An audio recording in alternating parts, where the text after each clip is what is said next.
দেখুন, 21শে জুলাই আমাদের সমস্ত তৃণমূল কংগ্রেস কর্মীর কাছে আমাদের আবেগ।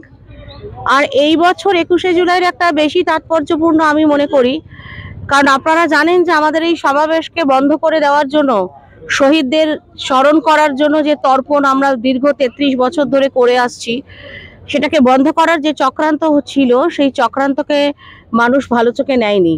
তাই নিজেরা স্বতঃস্ফূর্ত হয়ে যারা তৃণমূল কংগ্রেসকে সমর্থন করে বাংলার মানুষ, তারা বেরিয়েছে এবং এবারের 21শে জুলাই অন্য যে কোনো বারের চেয়ে বেশি মানুষের সংখ্যা বেশি রেকর্ড করবে। দেখুন, বিধানসভার জন্য আমরা 365 দিন প্রত্যেকটা মানুষের সাথে, বাংলার মানুষের উন্নয়ন, বাংলার মানুষের সাথে আমরা 365 দিন কাজ করি।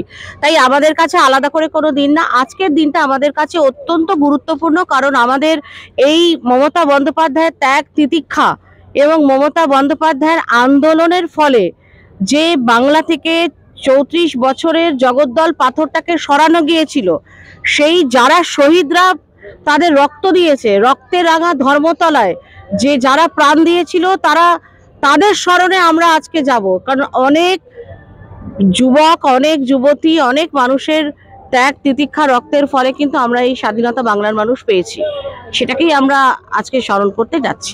দেখুন, আমি এটা মনে করি না। 21শে জুলাই বিগত 33 বছর চলছে, আর তৃণমূল কংগ্রেস ক্ষমতায় আছে 2011 সালে। সুতরাং 93-এর পরে 94-তে হয়েছে, 2000-এও হয়েছে, 2001-এ হয়েছে, প্রত্যেক বছর হয়েছে। মানুষের ঢল নেমেছে, প্রত্যেকবার আগের বারের রেকর্ডকে ভেঙে দিয়েছে। তাই শেষ বলে কোনো কথা নেই, সবসময় শুরু শুরু শুরু। দেখুন, ওইসব আমাদের অন্য কোনো দল নিয়ে আমার কোনো মাথা ব্যথা নেই। অন্য কোনো দলের অস্তিত্ব সারা বাংলায় যেটা আছে, সেটা হচ্ছে মানুষের মধ্যে ধর্ম নিয়ে ভেদাভেদ সৃষ্টি করা। কোনো একটা মানে একটা কাজ, মানুষের সেবামূলক কাজ করার তাদের কোনো ক্ষমতা নেই। সমালোচনা যারা করে তাদেরকে আমি খুব একটা পছন্দ করি না ব্যক্তিগতভাবে।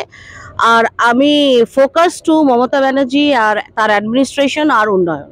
এসব নিয়ে আমার কোনো মাথা ব্যথা নেই। কে যাত্রা করছে, কে নাটক করছে, এইসব নিয়ে আমার বিন্দুমাত্র ইন্টারেস্ট নেই।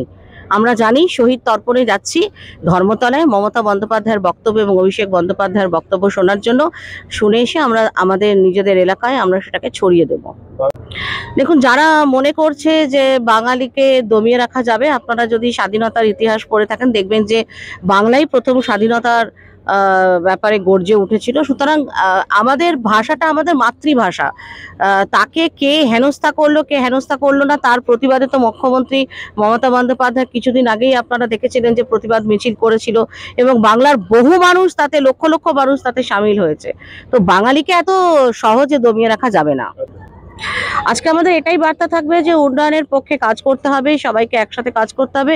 বাংলার মানুষের ভালো এবং উন্নয়ন চাই, এবং সব থেকে বড় কথা, বাংলায় যারা অশান্তি সৃষ্টি করছে, যারা ধর্ম নিয়ে ভেদাভেদের সৃষ্টি করছে, বাংলার উন্নয়নকে থমকে দিতে চাইছে, তাদের বিরুদ্ধে সোচ্চার হতে হবে।